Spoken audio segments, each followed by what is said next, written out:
بسم اللہ الرحمن الرحیم۔ السلام علیکم۔ آخری دعا کی قبولیت کا حیرت انگیز واقعہ۔ اس کا نام ڈاکٹر احمد تھا۔ وہ اپنے ملک کا معروف و مشہور طبیب تھا۔ اس کے ملک کے ایک بڑے شہر میں انٹرنیشنل میڈیکل کانفرنس کا انعقاد ہونے جا رہا تھا، جس میں اسے بھی دعوت دی گئی۔ ڈاکٹر احمد کی خدمات کے پیش نظر فیصلہ ہوا کہ وہ اس کانفرنس میں مقالہ پڑھے گا اور اسے اعزازی شیلڈ اور سرٹیفکیٹ بھی دیا جائے گا۔ ڈاکٹر احمد اپنے گھر سے ایئرپورٹ کی طرف روانہ ہوا۔ ایئرپورٹ پر معمول کی چیکنگ کے بعد فوراً ہی وہ ہوائی جہاز میں سوار ہو گیا اور اس کی فلائٹ شیڈول کے مطابق پرواز کر گئی۔ کوئی آدھا پونا گھنٹے کے بعد ایئر ہوسٹس کی آواز سنائی دی۔ وہ اعلان کر رہی تھی، معزز حضرات، ہم معذرت خواہ ہیں کہ طیارے میں فنی خرابی کی وجہ سے مجبور ہو کر اسے قریبی ایئرپورٹ پر اتارا جا رہا ہے۔ ہمارے پاس اس کے سوا کوئی چارہ کار نہیں ہے۔ ڈاکٹر احمد کے لیے یہ اعلان نہایت تکلیف دہ اور چونکا دینے والا تھا۔ وہ کرسی سے اٹھا اور ایئرپورٹ کے اعلیٰ افسر کے پاس جا پہنچا۔ اپنا تعارف کروایا تو متعلقہ آفیسر نے جواب دیا، محترم ڈاکٹر صاحب، ہم آپ کی عزت اور قدر کرتے ہیں۔ ہمیں آپ کی اور دیگر مسافروں کی مشکلات کا بخوبی اندازہ ہے، لیکن یہ ہمارے بس کی بات نہیں اور نہ ہی نیا طیارہ فراہم کرنا میری ذمہ داری ہے۔ البتہ وہ شہر جہاں آپ کو کانفرنس میں شرکت کے لیے جانا ہے، زمینی راستے سے فقط 3-4 گھنٹے کی مسافت پر ہے۔ اگر آپ کو بہت جلدی ہے تو ایئرپورٹ سے کرایہ پر گاڑی حاصل کریں اور خود ڈرائیو کرتے ہوئے مطلوبہ شہر پہنچ جائیں۔ اس نے آفیسر کے مشورے کو پسند کیا اور کار کرایہ پر لے کر متعلقہ شہر کی جانب روانہ ہو گیا۔ اس نے کچھ ہی فاصلہ طے کیا تھا کہ اچانک موسم خراب ہونا شروع ہو گیا۔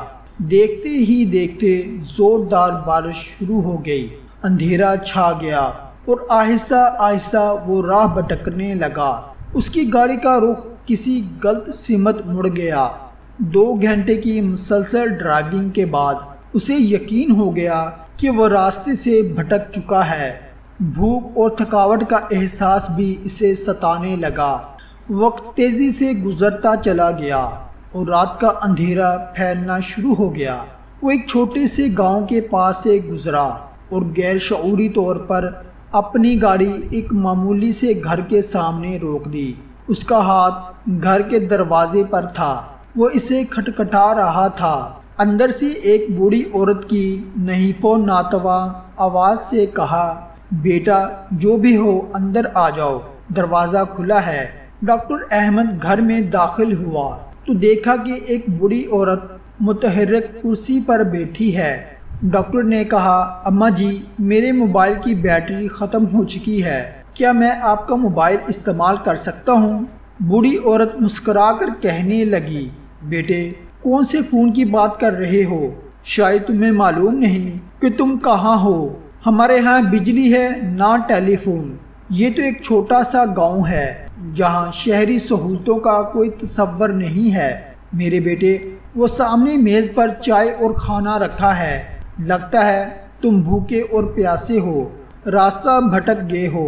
تم پہلے کھانا کھا لو، پھر بات کرتے ہیں۔ ڈاکٹر احمد نے اس بوڑھی خاتون کا شکریہ ادا کیا اور کھانا کھانے لگا۔ سفر کی تھکاوٹ کے ساتھ اسے شدید بھوک بھی ستا رہی تھی۔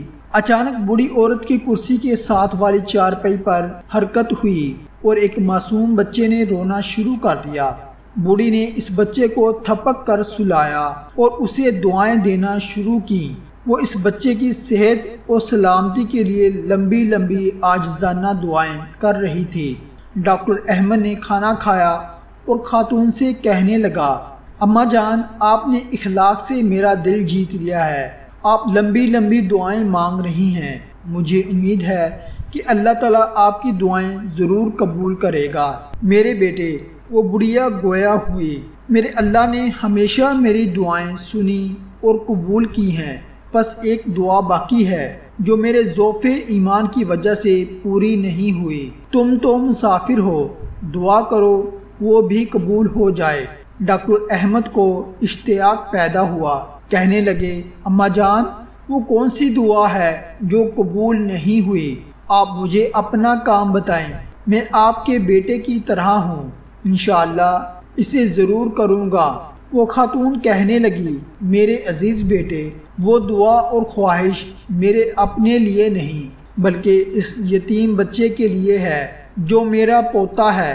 اس کے ماں باپ فوت ہو چکے ہیں اور اسے ہڈیوں کی ایک بیماری ہے جس کی وجہ سے یہ چلنے پھرنے سے معذور ہے۔ میں نے اس کے بہت علاج کروائے ہیں، بڑے بڑے ڈاکٹروں کے پاس لے کر گئی ہوں، مگر تمام اطباء اس کے علاج سے عاجز آ گئے ہیں۔ لوگوں نے مشورہ دیا ہے کہ اس ملک میں احمد نام کا ایک ڈاکٹر ہے جو اس مرض کے علاج کا ماہر ہے، اس کی شہرت دور دور تک ہے، وہ بڑا مانا ہوا سرجن ہے جو اس کا آپریشن کر سکتا ہے، مگر وہ تو یہاں سے بہت دور رہتا ہے، اس تک پہنچنا کوئی آسان کام تو نہیں۔ اس لیے میں ہر وقت اللہ تعالیٰ سے دعا کرتی ہوں کہ وہ کوئی سبب پیدا کر دے کہ میں اس بچے کو ڈاکٹر احمد کے پاس لے جا کر علاج کروا سکوں۔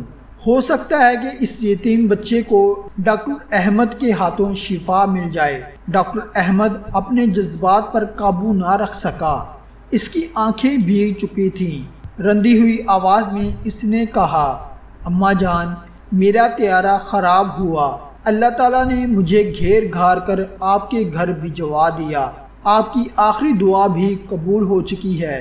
اللہ رب العزت نے ایسے اسباب مہیا فرما دیے ہیں کہ ڈاکٹر احمد خود چل کر آپ کے گھر آ گیا ہے۔ اب میں آپ کے پوتے کا اللہ نے چاہا تو پوری محنت اور توجہ سے علاج کروں گا۔ ویڈیو اچھی لگی تو اس کو زیادہ سے زیادہ شیئر کریں۔